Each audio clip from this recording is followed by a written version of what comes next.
Sementara itu, saudara, sebanyak 482 warga binaan Lapas Kelas 2A Banda Aceh memberikan hak suaranya pada pemilu 2024. Ada 2 TPS khusus dalam lapas yang disediakan untuk warga binaan mencoblos pasangan calon presiden dan wakil presiden, serta calon anggota legislatif.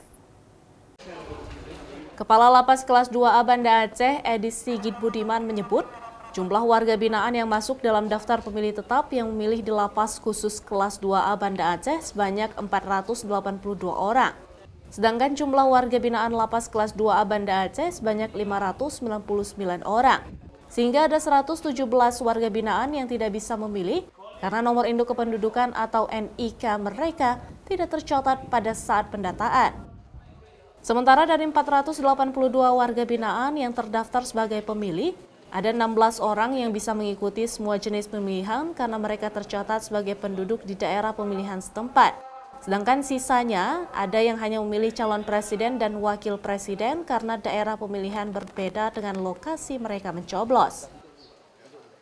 Jumlah warga binaan di Lapas Banda Aceh saat ini ada 599, tapi yang terdaftar sebagai DPT ada 482 orang. Alhamdulillah situasi berjalan dengan lancar, tertib sesuai dengan keinginan kita. Tadi dari 599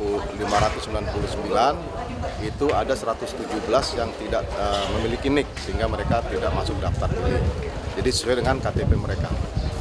Pantauan di 2 TPS khusus dalam Lapas Kelas 2A Banda Aceh, pencoblosan berjalan aman dan lancar dengan petugas KPPS berasal dari pihak lapas sendiri.